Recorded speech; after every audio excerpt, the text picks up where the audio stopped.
There are so many Pokemon to find, habitats to build, and little secrets to discover in Pokemon Pokopia that it can sometimes be overwhelming. And you may be asking yourself, where do I even start? Although Pokopia primarily runs off of a real-time clock, you can get so much done in just your first 2 days. Every second counts. If you're looking to fast-track your progression through Pokopia so you can get all the juicy fun bits, then here's your guide to the things that you should do first in Pokemon Pokopia.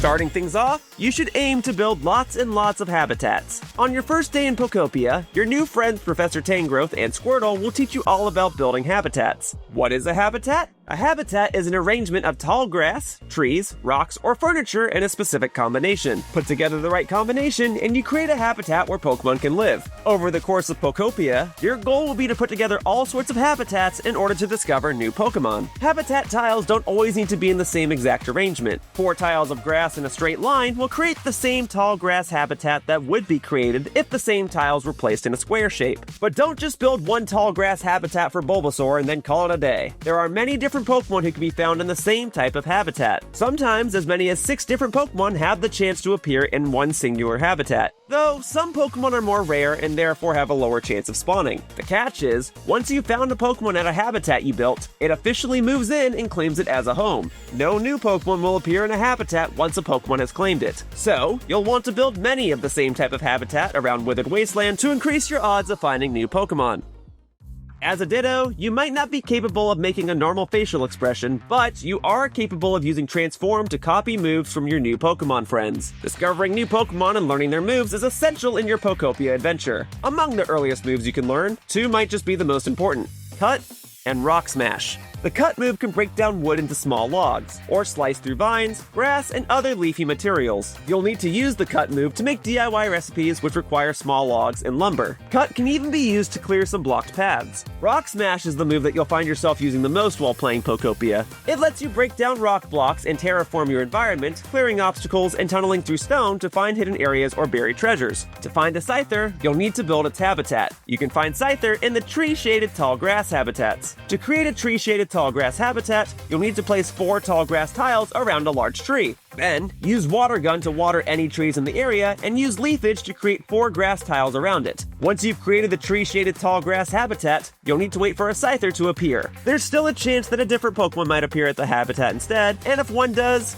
don't fret. You can always find another tree to make a tree-shaded tall grass habitat. Just wait until you see the grass shaking around the habitat. Now, how do you learn the Rock Smash move? By copying another Pokemon, of course. It's time to look for a new Pokemon who's known for their hard-hitting punches: Hitmonchan. Squirtle will give you a hint for how to build Hitmonchan's habitat: exercise resting spots. You'll need a punching bag and a seat. If you haven't moved them already, you can fortunately find a punching bag and a bench in the area around the Pokemon Center ruins. The second building ruins is west of the Pokemon Center and has a punching bag sitting in the corner. You'll also find a wooden bench near some fencing a bit north of the very same building. Pick up the punching bag and the wooden bench, or just bring one to the other, and place them side by side anywhere of your choosing. It'll take some time for Hitmonchan to appear in this habitat, so feel free to wander around and complete some Poke-Life challenges while you wait. You can always visit the PC by the Pokemon Center to see what daily challenges you can still complete during this time. And once enough time has passed, when you come back, you will see Hitmonchan standing beside the punching bag with an orange speech bubble above its head. Talk to Hitmonchan to discover it for the first time and learn the Rock Smash move.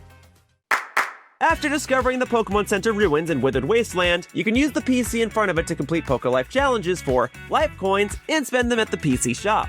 With every new environment level that you hit, more items will become available in the PC shop. Everything from furniture, seeds, recipes, and habitat hints can be purchased at the PC shop. Perhaps the most important thing to buy from the PC shop is upgrades. Rather than hoarding your life coins for a cute piece of furniture to pop up in your daily items section, as soon as you unlock the following upgrades, be sure to buy them straight away. Hacking Tips Rookie will teach you how to expand your inventory by a whole new row. With it, you'll be able to hold way more things at once. You can purchase this bag upgrade from the PC shop once you've raised the environment to level 1. PP Up and Handy Bag can both be bought from the PC shop once you've hit environment level 3 in Withered Wasteland. PP Up will increase the total amount of your PP bar, giving you more energy to use moves throughout the day without needing to scarf down Lepa berries to top it off. Handy Bag unlocks some more inventory space. While it's a bit smaller than a Packing Tips upgrade, the Handy Bag adds a hotbar row to your inventory. This is a great place to store items that you'll always be using, like berries, terrain blocks, and other necessary materials. To be able to purchase all 3 upgrades from the PC shop, you will need to save up a total of 900 life coins.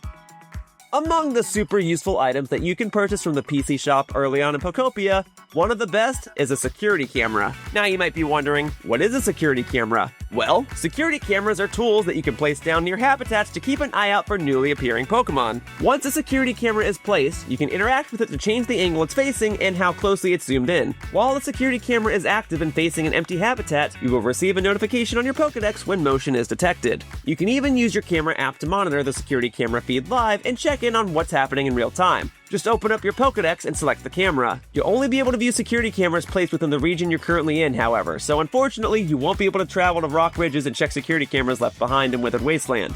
So be sure to keep track of and monitor your security cameras wisely.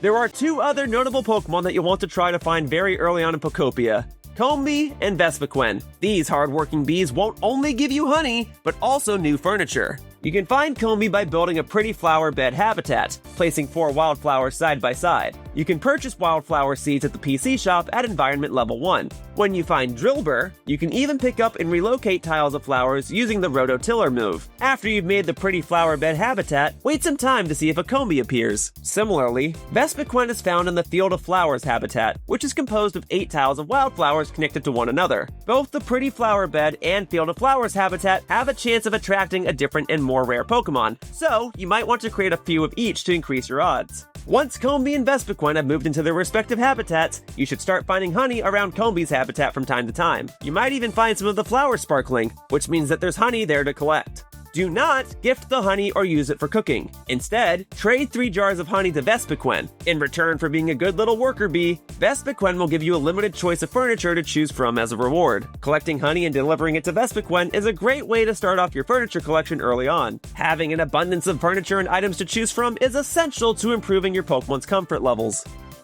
Once you've learned the Rock Smash move from Hitmonchan, you will start seeing little tiny specks of gold gleaming from rock walls and floors. Use Rock Smash to collect treasure from these glowing spots as early as possible. You'll find lost relics and other goodies inside them. Most importantly, you'll sometimes find dolls which you can give to Drifloon to travel to Dream Islands. Visiting Dream Islands to collect and hoard resources, such as stones and small logs, is a great way to avoid burning through all your material sources early on. You can increase your Pokemon's comfort levels by talking to them and asking what their comfort level is at. Once a day, they will let you know what their comfort level is currently at and make a request for what they'd like to do to improve their comfort level. Sometimes they'll request big changes to match their ideal habitat, such as increasing the brightness or making the area more dry or humid, and other times they might ask for furniture or items that match their favorite preferences. Once you've fulfilled their request, you can talk to them again and ask what their comfort level is again to confirm that they are content. However, you can only complete this type of request once per day, so you'll want to make sure that you are making a daily effort to talk to all of your Pokemon and check their comfort levels. After unlocking the Pokemon Center, you should reach Trainer Rank Great. This allows you to travel through the East and West area gates. Of the 2 options, you should travel to Rocky Ridges first, through the area gate in the beachside cave on the western shore. Both Rocky Ridges and Bleak Beach will introduce you to new Pokemon, habitats, moves, and mechanics, but the Rocky Ridges area will unlock the cooking mechanic, which is essential to fulfilling Pokemon requests for comfort levels. Early on, you'll receive requests from Pokemon to improve their comfort by providing them with something that meets a flavor profile. Learn how to cook them as soon as possible so that you don't get stuck unable to fulfill your Pokemon's requests. And all that's just for the start of Pokemon Pokopia. Still stuck on what you should do next? Still stuck on what you should do first? Check out IGN's Pokemon Pokopia walkthrough for more Pokemon Pokopia videos and coverage. We've got plenty of nifty tips and guides here at IGN.